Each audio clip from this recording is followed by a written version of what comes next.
मैं कमलेश सर अपने YouTube channel exam 21 में आपका स्वागत करता हूं।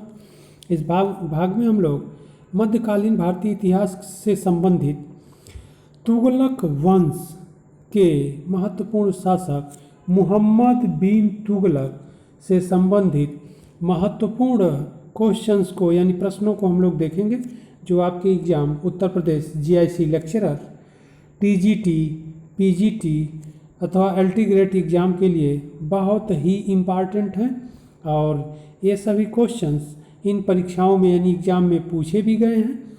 तो आइए इन प्रश्नों को हम लोग अच्छे से देखते हैं कि आगे एग्ज़ाम में पूछे जाने पर यह क्वेश्चन गलत न हो। तो तुगलक वंश के शासक मोहम्मद बिन तुगलक से संबंधित पहला क्वेश्चन है, इब्न बतूता को किसने दिल्ली का काजी और चीन का राजदूत नियुक्त किया था?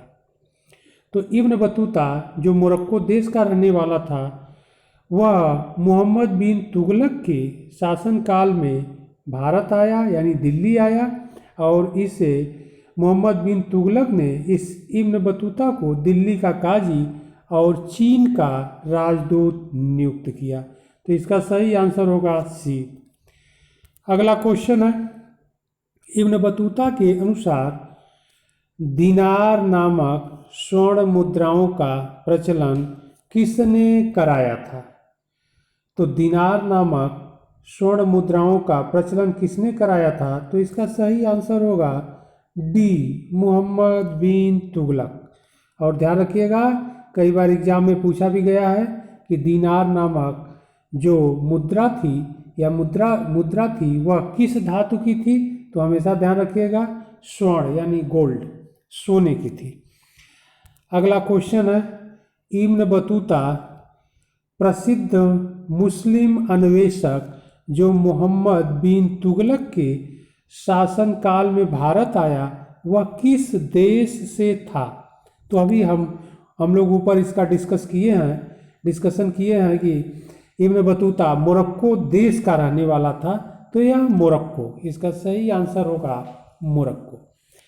अगला क्वेश्चन है, मोहम्मद बिन तुगलक द्वारा अपनी सांकेतिक मुद्रा में किस धातु का प्रयोग कराया गया था?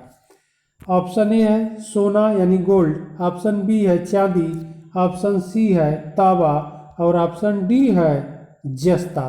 तो इसका सही आंसर होगा सी, तांबा। अगला क्वेश्चन है, दीवान ए अमीर कोही नामक विभाग जो कृषि से संबंधित था, स्थापित किया गया था। तो स्थापित किया गया था किस शासक द्वारा? तो ऑप्शन ए है फिरोज शाह तुगलक द्वारा, ऑप्शन बी है बलबन द्वारा, ऑप्शन सी है अलाउद्दीन खिलजी द्वारा और ऑप्शन डी है मोहम्मद बिन तुगलक द्वारा। तो इसका सही आंसर होगा डी, मोहम्मद बिन तुगलक द्वारा। अगला क्वेश्चन है, मोहम्मद बिन तुगलक की मृत्यु किस अभियान के समय हुई थी? ऑप्शन ए है वारंगल, ऑप्शन बी है थट्टा और ऑप्शन सी है तेलंगाना और ऑप्शन डी है कांगड़ा। तो इसका सही आंसर होगा बी, थट्टा अभियान के समय। और थट्टा आप लोग जानते ही होंगे, सिंध क्षेत्र में पड़ता था। अगला क्वेश्चन है, रेहला का लेखक कौन है? बहुत इंपॉर्टेंट क्वेश्चन है, यूपी पीसीएस में भी आ चुका है यह क्वेश्चन। रेहला का लेखक कौन था? ऑप्शन ए है इब्न बतूता, ऑप्शन बी है अमीर खुसरो, ऑप्शन सी है सुलेमान और ऑप्शन डी है जयानक। तो इसका सही आंसर होगा ए। अगला क्वेश्चन है, ए से तात्पर्य है इब्न बतूता। अगला क्वेश्चन है, सर्वप्रथम मध्यकालीन भारत में सांकेतिक मुद्रा का प्रचलन किया था। तो सांकेतिक मुद्रा का प्रचलन किसने किया था? मोहम्मद बिन तुगलक ने। ध्यान रखिएगा आप लोग, बहुत इंपॉर्टेंट क्वेश्चन है। अगला क्वेश्चन है, मोहम्मद बिन तुगलक अपनी राजधानी दिल्ली से कहाँ ले गया था? ऑप्शन ए है वारंगल, ऑप्शन बी है फतेहपुर सीकरी, ऑप्शन सी है दौलताबाद और ऑप्शन डी है अहमदनगर। तो इसका सही आंसर होगा सी दौलताबाद। अगला क्वेश्चन है, कौन सा दिल्ली सुल्तान हिंदू योगियों और मुस्लिम फकीरों के साथ बातें की? ऑप्शन ए है अलाउद्दीन खिलजी, ऑप्शन बी है फिरोज तुगलक और ऑप्शन सी है मोहम्मद बिन तुगलक और ऑप्शन डी है गियासुद्दीन तुगलक। तो इसका सही आंसर होगा सी मोहम्मद बिन तुगलक। अगला क्वेश्चन है, भारत में सर्वप्रथम सांकेतिक मुद्रा का प्रचलन किया था? तो इसका अभी यह क्वेश्चन हम लोग ऊपर भी देखे हैं, तो इसका सही आंसर होगा डी मोहम्मद बिन तुगलक। अगला क्वेश्चन है, वली और अमीर के पदों को किसने पृथक किया? वली और अमीर के पदों को किसने पृथक किया?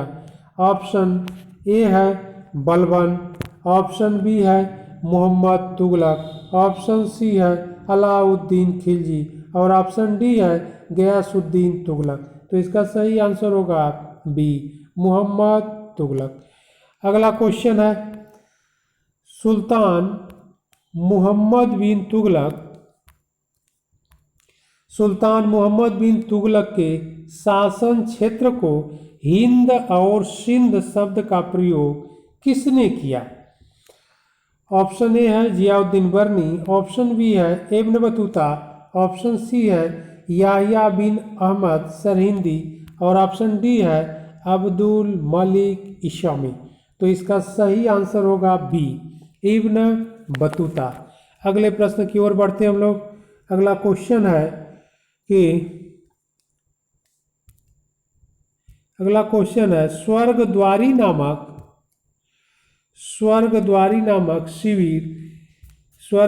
नामक शिविर किस सुल्तान से संबंधित था? तो ऑप्शन ए है अलाउद्दीन खिलजी, बी है गियासुद्दीन तुगलक और सी है मोहम्मद बिन तुगलक और डी है फिरोज तुगलक। तो इसका सही आंसर होगा सी मोहम्मद बिन तुगलक। अगला क्वेश्चन है, मदरसा ए नासिरी का निर्माण किसके शासन काल में हुआ? तो मदरसा ए नासिरी का निर्माण किसके शासन काल में हुआ? बहुत इंपॉर्टेंट क्वेश्चन है, यूपी पीसीएस में भी आ चुका है, उत्तर प्रदेश आरओ के एग्जाम में भी पूछा जा चुका है सामान्य अध्ययन के पेपर में। तो ऑप्शन ए है कुतुबुद्दीन ऐबक, बी है अल्तुतमिश, सी है मोहम्मद बिन तुगलक और डी है फिरोज तुगलक। तो हमेशा ध्यान रखिएगा कि इसका सही आंसर होगा बी अल्तुतमिश ने मदरसा ए नासिरी का निर्माण करवाया था। बहुत इंपॉर्टेंट क्वेश्चन है। अगला क्वेश्चन है, फिरोज शाह तुगलक ने किसकी स्मृति चिर अस्थायी रखने के लिए जौनपुर नगर की स्थापना की थी? तो ऑप्शन ए है गियासुद्दीन तुगलक, ऑप्शन बी है अलाउद्दीन खिलजी और ऑप्शन सी है मोहम्मद बिन तुगलक और ऑप्शन डी है गियासुद्दीन बलबन। तो इसका सही आंसर होगा मोहम्मद बिन तुगलक। अगला क्वेश्चन है, मोहम्मद बिन तुगलक द्वारा सांकेतिक मुद्रा का प्रचलन संबंधी प्रयोग किस कारण से विफल सिद्ध हुआ? ऑप्शन ए है विदेशी व्यापारियों द्वारा सांकेतिक मुद्रा स्वीकार न करना, ऑप्शन बी है व्यापक स्तर पर नकली सिक्कों की ढलाई, ऑप्शन सी है सांकेतिक सिक्कों का घटियापन और ऑप्शन डी है सांकेतिक मुद्रा को गलाकर धातु के रूप में उपयोग। तो इसका सही आंसर होगा बी व्यापक स्तर पर नकली सिक्कों की ढलाई। अगला क्वेश्चन है, मोहम्मद बिन तुगलक के शासन काल में भारत आने वाला विदेशी यात्री था? भारत आने वाला विदेशी यात्री था? ऑप्शन ए है निकोलो कोंटी, ऑप्शन बी है अब्दुल रज्जाक, ऑप्शन सी है इब्न बतूता और ऑप्शन डी है पायस। तो इसका सही आंसर होगा सी, इब्न बतूता मोहम्मद बिन तुगलक के शासनकाल में भारत आया था। अगला क्वेश्चन है किस दिल्ली सुल्तान के दरबार में जीन प्रभु सूरी तथा राजशेखर नाम के दो जैन विद्वान थे? तो दो जैन विद्वान किसके दरबार में रहते थे? ऑप्शन ए है बलबन, ऑप्शन बी है मोहम्मद शाह, ऑप्शन सी है मोहम्मद बिन तुगलक और ऑप्शन डी है गयासुद्दीन तुगलक। इसका सही आंसर होगा सी, मोहम्मद बिन तुगलक। अगला क्वेश्चन है निम्नलिखित घटनाओं को कालक्रम की दृष्टि से सजाइए एवं दिए गए कूट के आधार पर उत्तर का चयन कीजिए। फर्स्ट है तराइन का प्रथम युद्ध, सेकेंड है राजधानी स्थानांतरण, थर्ड है तैमूर का आक्रमण और फोर्थ है कुतुब मीनार का निर्माण। तो यहाँ पर ध्यान रखना है, तो इसमें फर्स्ट हो जाएगा तराइन का प्रथम युद्ध, इसके बाद फोर्थ हो जाएगा कुतुब मीनार का निर्माण और इसके बाद 2 हो जाएगा राजधानी स्थानांतरण, इसके बाद थर्ड हो जाएगा तैमूर का आक्रमण। तो इसका सही आंसर होगा बी, 1 4 2 3, ध्यान रखना है। अगला क्वेश्चन है इब्न बतूता के रेहला में किसके शासनकाल का वर्णन है?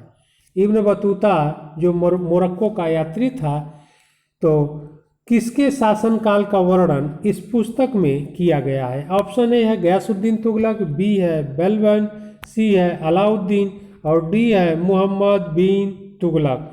तो इसका सही आंसर होगा डी, मोहम्मद बिन तुगलक। इब्न बतूता इस रेहला पुस्तक में मोहम्मद बिन तुगलक के शासनकाल के बारे में वर्णन किया है। अगला क्वेश्चन है निम्नलिखित में से किसका कथन है कि मोहम्मद बिन तुगलक देवगिरी को अपनी राजधानी इसलिए बनाना चाहता था क्योंकि यह साम्राज्य के केंद्र में स्थित था? ऑप्शन ए है जियाउद्दीन बर्नी, ऑप्शन बी है इब्न बतूता, ऑप्शन सी है इशामी एंड ऑप्शन डी है के निजामी। इसका सही आंसर होगा ए, जियाउद्दीन बर्नी। अगला क्वेश्चन है अमीर ए सादाह का उत्पीड़न करने वाले सुल्तान का नाम था? तो प्रश्न को एक बार फिर हम लोग पढ़ लेते हैं। अमीरान ए सादाह का उत्पीड़न करने वाले सुल्तान का नाम था? ऑप्शन ए है अलाउद्दीन खिलजी, ऑप्शन बी है गयासुद्दीन तुगलक, ऑप्शन सी है मोहम्मद बिन तुगलक और ऑप्शन डी है फिरोज शाह तुगलक। तो इसका सही आंसर होगा सी, मोहम्मद बिन तुगलक। अगला क्वेश्चन है सुल्तान मोहम्मद तुगलक द्वारा दौलताबाद को अपनी नई राजधानी बनाए जाने का कारण था? ऑप्शन ए है यह नगर साम्राज्य के केंद्र में था, ऑप्शन बी है इसकी जलवायु बड़ी ही रमणीय थी, ऑप्शन सी है यह धन और ऐश्वर्य से परिपूर्ण नगर था, ऑप्शन डी है दक्षिण प्रांत को अधिक आसानी से नियंत्रित करने के लिए वह यहाँ दूसरी राजधानी रखना चाहता था। तो इसका सही आंसर होगा ए, यह नगर साम्राज्य के केंद्र में था, इसलिए मोहम्मद बिन तुगलक ने दौलताबाद को अपनी नई राजधानी बनाया। तो यह महत्वपूर्ण क्वेश्चन मोहम्मद बिन तुगलक से संबंधित थे। इसी तरह महत्वपूर्ण क्वेश्चंस के साथ साथ महत्वपूर्ण शासकों के साथ अगले भाग में हम लोग मिलते हैं।